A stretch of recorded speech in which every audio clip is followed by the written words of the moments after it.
Hello साथियों, कैसे हो आप सभी। मैं हरवेंद्र एक बार फिर से आप सभी साथियों का अपने परिवार हर क्लासेस 24 में आपका स्वागत करता हूं। आज बात करेंगे यूपीएसआई हिंदी के प्रीवियस ईयर के बहुत ही महत्वपूर्ण प्रश्न। तो इस वीडियो को आप शुरू से लेकर एंड तक जरूर देखें, क्योंकि ये आपकी यूपीएसआई के यानी एग्जाम में आपके हिंदी के 40 प्रश्न पूछे जाएंगे, जो आपके कितने नंबर के होंगे, 100 नंबर के होंगे। तो आप यानी इन प्रश्नों को अच्छे से जरूर देखें। हम आपके यानी प्रॉपर बेसिक से लेकर के एक अच्छे लेवल तक पूरी तैयारी करा रहे हैं आपके यूपीएसआई एग्जाम के लिए हिंदी के यानी प्रश्नों की। तो आप यानी लगातार जुड़े रहें और अच्छे से यानी अपना टाइम टेबल देते रहें, जिससे आपका यानी जितना भी हिंदी के प्रश्न हैं वो अच्छे से आपको करा पाएँ और समझा पाए।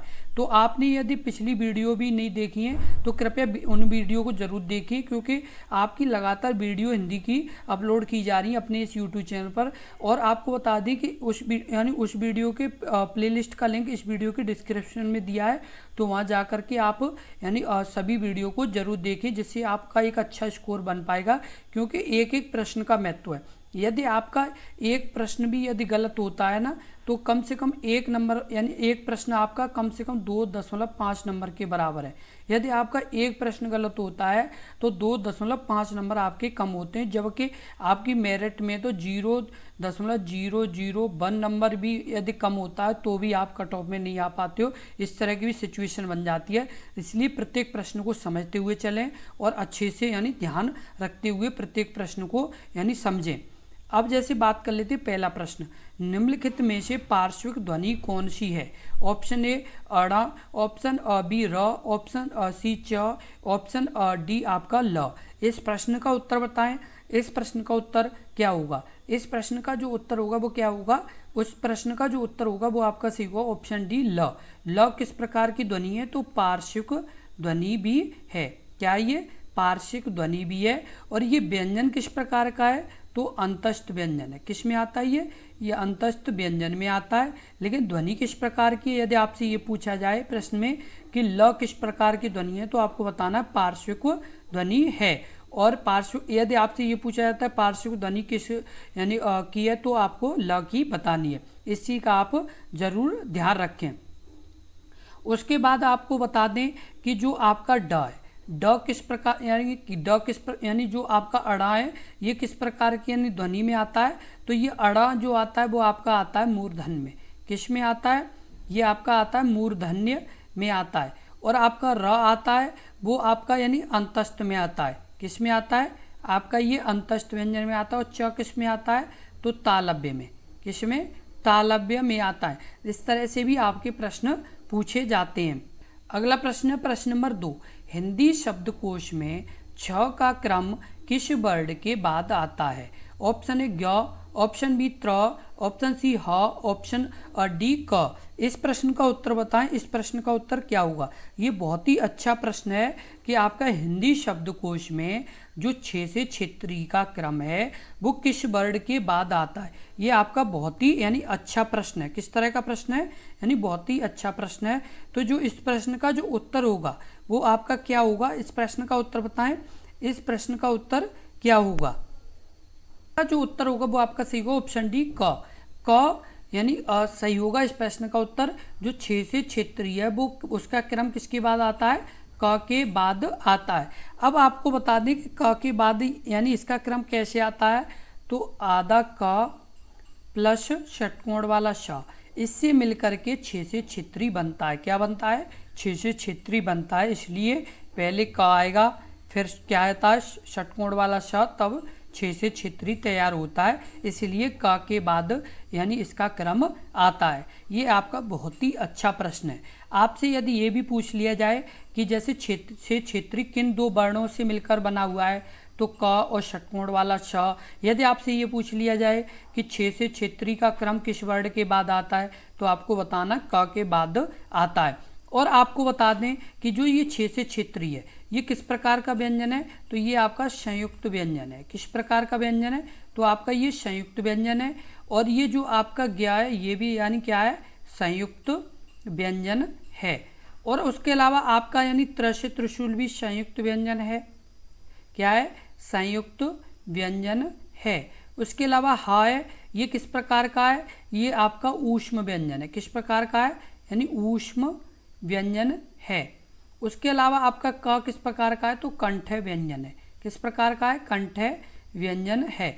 आपको यानी किसी भी तरह से कोई भी प्रश्न घुमा के पूछा जाता है तो आप बहुत ही आसानी से प्रश्न का उत्तर दे पाएंगे, क्योंकि हम एक भी ऐसी चीज़ नहीं छोड़ते जो आपको समझाने की कोशिश ना करें, क्योंकि आपको हम यही चाहते हैं कि अच्छे से समझा पाएँ और आप ज़्यादा से ज़्यादा प्रश्न कर पाएँ। अब अगला प्रश्न है प्रश्न नंबर 3। हिंदी शब्दकोश में सबसे पहले कौन सा शब्द यानी कौन शब्द आएगा? Option A Rigveda, option B ऋडु, ऑप्शन सी रक्ष, ऑप्शन डी ऋड। इस प्रश्न का उत्तर बताएं। इस प्रश्न का उत्तर क्या होगा? इस प्रश्न का जो उत्तर होगा वो क्या होगा? इस प्रश्न का जो उत्तर होगा वो आपका सही होगा ऑप्शन सी रक्ष। क्या होगा? रक्ष। इस यानी क्या होगा? रक्ष यानी सबसे पहले क्या आएगा, यानी शब्द आएगा। अब वो किस तरह से आएगा, यानी इनके हम संधि विच्छेद करके आपको बताते हैं। क्या है? इनके संधि विच्छेद करके बताते हैं कि ये किस तरह से आएंगे। तो सबसे पहले जैसे रक्ष है तो रक्ष को बता दें हम आपको रे से ऋषि, उसके बाद आपका क, उसके अलावा आपका आएगा षटकोण वाला श, फिर आएगा आ। ठीक है, फिर उसके बाद हम आपको बता दें ऋग्वेद की। तो ऋग्वेद की क्या होगी, तो आपकी होगी रे से ऋषि प्लस आपका ग आधा, उसके अलावा आपका क्या आएगा व प्लस व, उसके अलावा आपका आएगा प्लस ए, उसके अलावा क्या आएगा तो द प्लस अ। क्या आएगा? प्लस अ आएगा। उसके बाद बात कर लें आपकी ऋड की। ऋड, क्या? ऋड। यहाँ पर आपका क्या है? ऋग्वेद है। क्या है आपका? ऋग्वेद है। और उसके अलावा यहाँ पर अब ऋड की बात कर ले। ऋड का संधि विच्छेद क्या होगा, तो रे से ऋषि प्लस आपका अड़ा आदि, उसके बाद आ। ये हो गया आपका क्या हो गया? ऋड यानी ऋडो।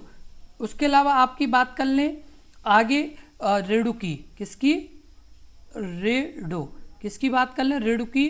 तो ऋड में क्या आएगा, तो ऋड में आपका होगा रे से ऋषि प्लस अड़ा, उसके बाद क्या आएगा छोटा ऊ। ये आपकी क्या है? संधि विच्छेद है। अब आपको इसमें क्या पता चल रहा है कि यानी पहले यानी वर्ड कौन सा आएगा, तो आपको देखो बताएं। बहुत ही अच्छा समझने का तरीका है। इस तरह का यानी प्रश्न आपका यानी आने की पूरी संभावना है, क्योंकि ये पिछले भी एग्जाम पूछा गया और बहुत ही अच्छा प्रश्न है। क्योंकि अभी आप यानी बता भी नहीं पाते यदि आपको इस तरह से हम नहीं समझाते, क्योंकि आप ये सोचते कि इसमें क्या होगा क्या नहीं होगा, कहीं ये बहुत ही हार्ड प्रश्न है, ये तो हमने देखा नहीं था। इस तरह की यानी बहुत से अभ्यर्थियों के मन में यानी प्रश्न उठते हैं जब इस तरह का प्रश्न देखते हैं तब। तो आपको समझा दें ये बहुत ही सरल प्रश्न है। यदि इस तरह का यदि आपको कभी भी प्रश्न दिखे तो आपको क्या करना है, सबसे पहले उसका संधि विच्छेद करना है। क्या करना है? सबसे पहले आपको संधि विच्छेद करना है, तब उसके बाद यानी आपको प्रश्न का उत्तर देना, जिससे आपकी यानी बिल्कुल भी गलती नहीं होगी। अब इसमें क्या करना है, सबसे पहले आपको देखना है यहाँ भी ऋषि है, यहाँ पर भी ऋषि है, यहाँ पर भी ऋषि है और यहाँ पर भी ऋषि है। तो क्या हुआ कि ये सेम है। अब यहाँ पर क है और यहाँ पर क्या है? ग है। यहाँ पर क्या है आपका? अड़ा, और यहाँ पर भी अड़ा है। यानी दूसरा जो यानी नंबर है वो आपके यानी पहले क आ रहा है, पहले यानी ऋड यानी रक्ष में, दूसरे ऋग्वेद में आपका ग आ रहा है और ऋड में आपका अड़ा आ रहा है और ऋड में भी आपका अड़ा आ रहा है। तो आप यानी जो हिंदी की वर्णमाला है, क्या है? हिंदी की वर्णमाला है वो आपको अच्छे से पता है कि यानी जब हिंदी की वर्णमाला को हम बोलते हैं तो सबसे पहले हिंदी की वर्णमाला में इन जो अक्षर आपके ये चारों हैं क ग अड़ा, यानी दोनों जो यानी 3 अक्षर हैं ये आपके, क्योंकि दो यानी दो में सेम अड़ा है इसलिए यानी 3 अक्षर हैं। तो आपके यानी क ग अड़ा ये आपकी यानी हिंदी वर्णमाला में पहले क आता है, तब फिर उसके बाद ख ग आता है, ग के बाद तब क्या आता है? अड़ा आता है। तो इस तरह से आप जब क्रम देखेंगे तो आपका क पहले आता है, इसीलिए आपका यानी जो रक्ष शब्द है यानी ऑप्शन सी है, इसीलिए आपका क्या है? सही है। अगला प्रश्न है प्रश्न नंबर 4। प्रत्येक शब्द की वर्तनी के सभी वर्णों को उसी क्रम में अलग अलग दिखाना क्या कहलाता है? ऑप्शन ए वर्ण विच्छेद, ऑप्शन बी संधि विच्छेद, ऑप्शन सी वर्ण संयोजन, ऑप्शन डी संधि। इस प्रश्न का उत्तर बताएं। इस प्रश्न का उत्तर क्या होगा? इस प्रश्न का उत्तर कमेंट बॉक्स में लिखें। इस प्रश्न का उत्तर क्या होगा, उत्तर सही होगा वो आपका सही होगा ऑप्शन ए वर्ण विच्छेद। प्रत्येक शब्द की वर्तनी के सभी वर्णों को उसी क्रम में अलग अलग दिखाना क्या कहलाता है, वर्ण विच्छेद कहलाता है। क्या कहलाता है, वर्ण विच्छेद कहलाता है। यानी किसी शब्द या वर्णों के समूह को अलग अलग करने की प्रक्रिया को क्या कहते हैं, वर्ण विच्छेद कहते हैं। जब हम वर्ण विच्छेद करते हैं तो उस शब्द समूह के से स्वर वर्णों और व्यंजन वर्णों को अलग अलग किया जाता है। क्या किया जाता है, जब हम क्या करते हैं, वर्ण विच्छेद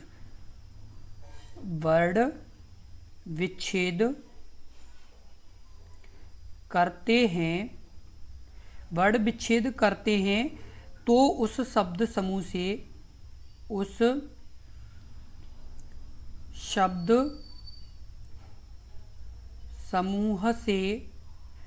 समूह से स्वर वर्णों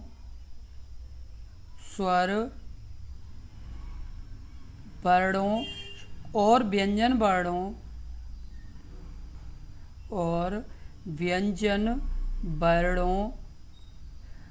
वर्णों को अलग अलग किया जाता है,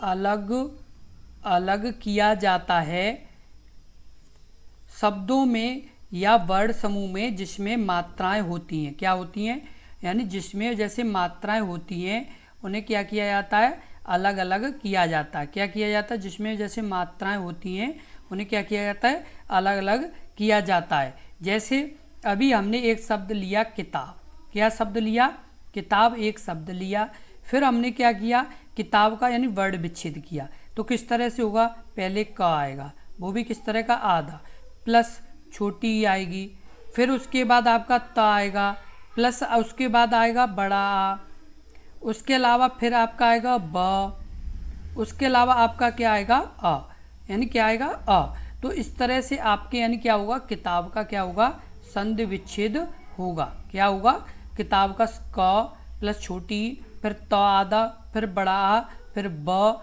और फिर अ, तब क्या होगा, किताब का संधि विच्छेद। इसी तरह के क्या किया जाता है कि आपके व्यंजन अलग किए जाते हैं, स्वर अलग किए जाते हैं, तो इसे क्या बोलते हैं, वर्ण विच्छेद बोलते हैं। अगला प्रश्न है प्रश्न नंबर 5। लिखित भाषा में मूल ध्वनियों के लिए जो चिन्ह मान लिए गए हैं तथा जिस रूप में ये लिखे जाते हैं उसे क्या कहते हैं, स्वर, ऑप्शन ए ऑप्शन बी ध्वनि कहते हैं, ऑप्शन सी लिपि कहते हैं, ऑप्शन डी व्यंजन कहते हैं। इस प्रश्न का उत्तर बताएं। इस प्रश्न का उत्तर क्या होगा, इस प्रश्न का जो उत्तर सही होगा वो आपका सही होगा ऑप्शन सी लिपि। लिखित भाषा में मूल ध्वनियों के लिए जो चिन्ह मान लिए गए हैं तथा जिस रूप में ये लिखे जाते हैं उसे क्या कहते हैं, लिपि कहते हैं। क्या कहते हैं, लिपि कहते हैं। और जो ये आपका यानी जो लिखित भाषा है इसमें मूल ध्वनियों के लिए जो चिन्ह जैसे मान लिए गए हैं उन्हें क्या कहा जाता है, यानी उसी रूप में ये लिखे जाते हैं। किसी रूप में, जिस रूप में जैसे ये मान लिए गए उसी रूप में ये लिखे जाते हैं और इन्हें ही क्या कहा जाता है, लिपि कहा जाता है। क्या कहा जाता है, लिपि कहा जाता है। जैसे अभी आपकी हिंदी है, हिंदी जिसे आप पढ़ रहे हैं तो ये किस लिपि में, तो देवनागरी में। किस में है ये, देवनागरी लिपि में है। किस में, देवनागरी लिपि में ये लिखी जाती है। किस लिपि में लिखी जाती है, देवनागरी ये लिपि में लिखी जाती है। उसके अलावा जैसे आपके यानी जो जैसे स्वर यानी वे वर्ण हैं जो अन्य वर्णों की सहायता के बिना स्वतंत्र रूप से क्या होते हैं, उच्चारित होते हैं। क्या होते हैं, उच्चारित होते हैं। कौन से, जो आपका यानी ऑप्शन ए में जैसे बताया गया है कि स्वर क्या है, तो स्वर मतलब वे होते हैं जो मतलब बिना यानी किसी की सहायता के आराम से आप उच्चारित कर सकते हो। और व्यंजन को क्या है कि व्यंजन को यानी उच्चारित करने के लिए स्वरों की सहायता की जरूरत पड़ती है। किसकी जरूरत पड़ती है, स्वरों की सहायता की जरूरत पड़ती है। जैसे अभी आप क बोल रहे हो, क्या बोल रहे हो, क, तो क में क्या है कि आपका जब इसका वर्ण विच्छेद करोगे तो क प्लस अ, तो इस तरह से यानी अ की आपको जरूरत पड़ी तब आपने क का यानी आपने ध्वनि बोल पाए। प्रश्न नंबर 6, वर्णमाला का कौन सा अक्षर पुल्लिंग नहीं है, ऑप्शन ए च, ट, ऑप्शन बी अ, प, ऑप्शन सी ज और बड़ा, ऑप्शन डी छोटी और बड़ी। इस प्रश्न का उत्तर बताएं। इस प्रश्न का उत्तर क्या होगा? इस प्रश्न का जो उत्तर होगा वो आपका सही होगा ऑप्शन डी, छोटी ई और बड़ी ई। वर्णमाला का कौन सा अक्षर पुल्लिंग नहीं है? ये बहुत ही अच्छा और दिलचस्प क्वेश्चन है, क्योंकि ये आपने ध्यान नहीं दिया है। ये आप जब ही ध्यान दे पाएंगे जब आप इन वर्डों को कहीं यूज करेंगे, जैसे कहीं इनका प्रयोग करेंगे, तभी आप इन्हें समझ पाएंगे। जैसे अभी छोटी ई है, तो छोटी ई क्या होता है कि जैसे इसका जो यूज किया जाता है तो वो क्या है, जैसे ए, तो इस ए की जो ध्वनि है या ई का जो वो है वो आपका क्या है, ये आपका पुल्लिंग में नहीं आता, ना ही बड़ी ई आपका पुल्लिंग में आता है। ये यानी किस में आते हैं? और उसके अलावा एक और आपको यानी वर्ड बता दें, ऋषि, ऋषि, ऋषि भी यानी पुल्लिंग में नहीं आता। ये वर्ड किस में आते हैं? तो आपके स्त्रीलिंग में आते हैं। किस में आते हैं? तो स्त्रीलिंग।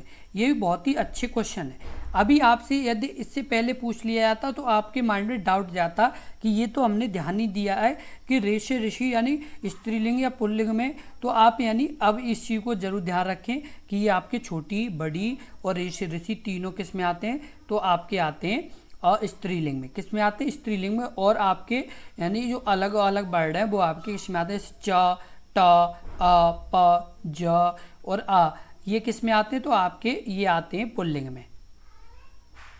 अगला प्रश्न है प्रश्न नंबर 7। र का विवरण है। ऑप्शन ए वत्स्य, लुंठित, सघोष, अल्पप्राण व्यंजन। ऑप्शन बी वत्स्य, पार्श्विक, सघोष, महाप्राण व्यंजन।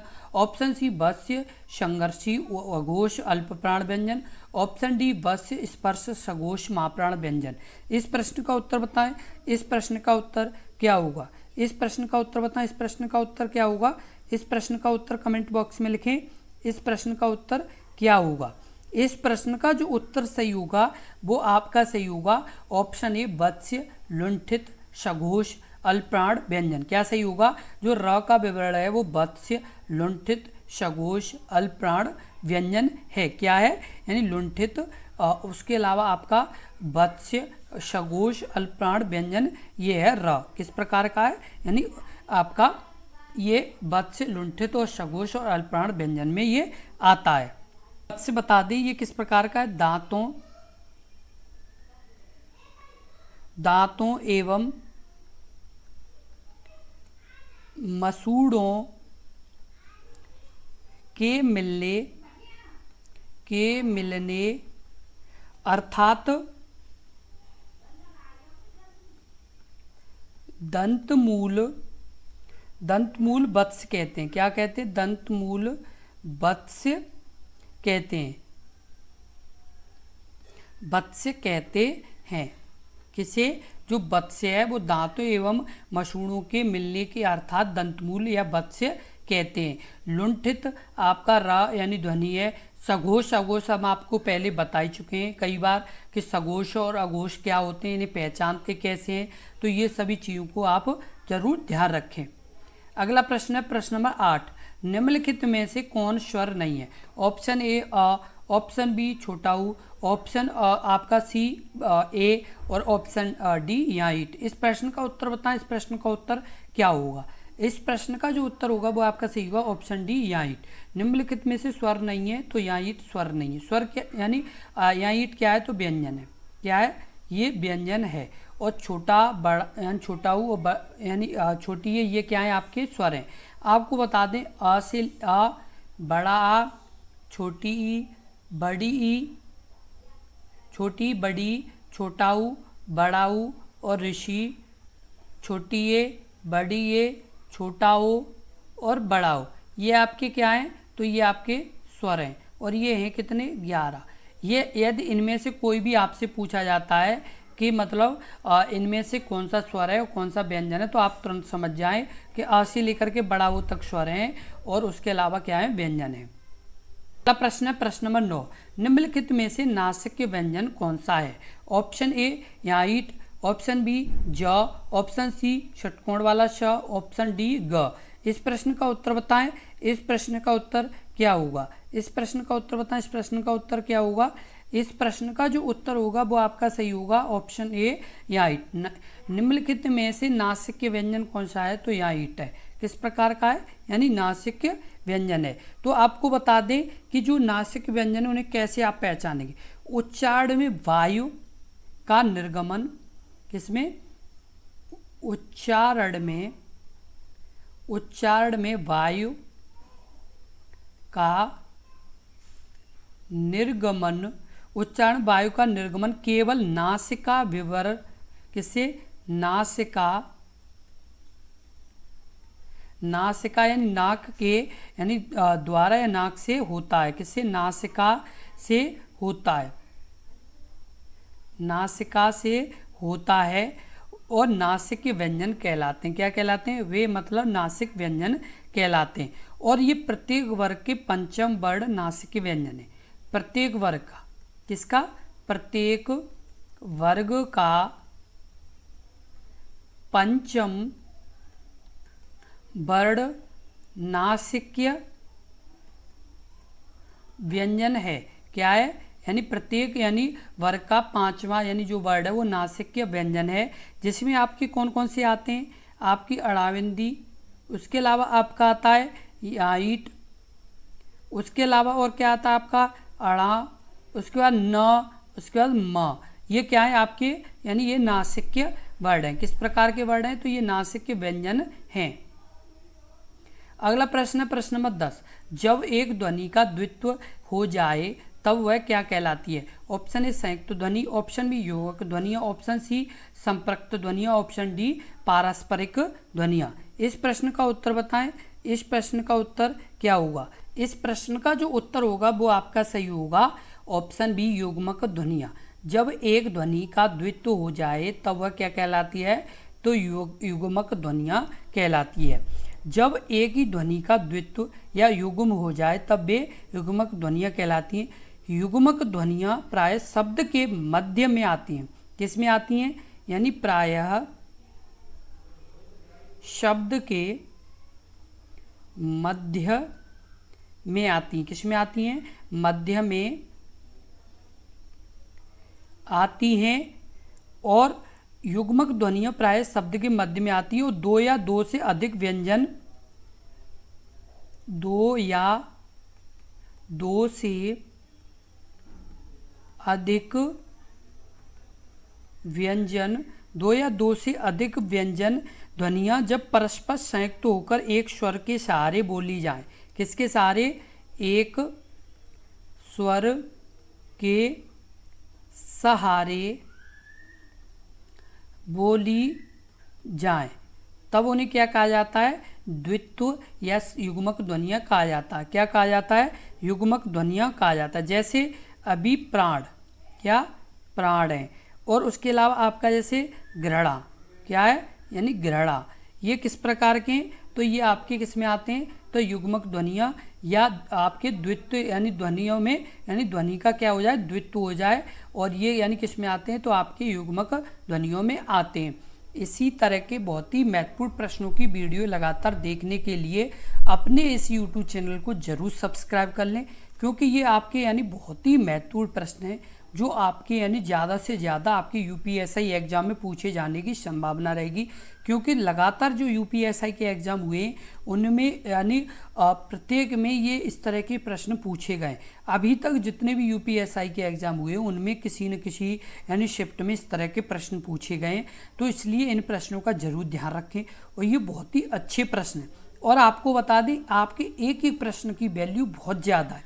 आप अभी ये मत सोचें कि मतलब नहीं एक आध प्रश्न चला है, एक प्रश्न से कट ऑफ में भी बाहर हो जाते हैं। इस चीज़ का आप ध्यान रखें, क्योंकि ये तो आपके यानी एक प्रश्न है वो आपका यानी 2.5 नंबर के बराबर है, जबकि यानी अभ्यर्थी आगे 0.001 यानी नंबर से भी किस में रह जाते हैं, कट ऑफ में रह जाते हैं। तो आपके 2.5 नंबर की तो बहुत ज़्यादा वैल्यू, जिसमें हजारों विद्यार्थी यानी पीछे रह सकते हैं। इससे आप हल्के में ना लें, प्रत्येक यानी प्रश्न को महत्व दें और अच्छे से यानी अपनी तैयारी करें, और लगातार अपने इस YouTube चैनल से जुड़े रहें। क्योंकि यदि आप जुड़े रहेंगे तभी आपकी एक तैयारी अच्छी हो पाएगी, अन्यथा तैयारी अच्छी नहीं हो पाएगी। क्योंकि आपको यदि पढ़ोगे तो बहुत सारा है, लेकिन इतना पढ़ने से भी काम नहीं चलता है। जो सही और सटीक यानी अभ्यर्थी पढ़ते हैं उन्हीं का आसानी से सिलेक्शन हो पाता है, और वो सही और सटीक यानी आपके अपने यानी यूट्यूब चैनल पर लगातार आपको पढ़ाया जा रहा है। तो इसलिए आप लगातार जुड़े रहें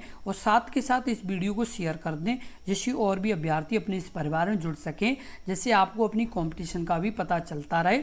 क्योंकि कंपटीशन का जब भी पता चलता है जब यानी बहुत से अभ्यर्थी हों और वो भी प्रश्न कर रहे हों और हम भी प्रश्न के उत्तर दे रहे हों, तो उससे ये पता चलता है कि हमारी तैयारी किस लेवल की है। तो इसलिए यानी इस वीडियो को ज़्यादा से ज़्यादा शेयर करें, और यदि वीडियो आपके समझ में आई हो, आप अच्छे से यानी प्रश्नों को समझ पाए हो, तो वीडियो को लाइक ज़रूर कर दें, जिससे हम ये लगेगा कि हाँ हम अच्छे से आपको समझा पाएँ और आप अच्छे से समझ पाएँ। इसलिए वीडियो को लाइक ज़रूर कर दें। धन्यवाद।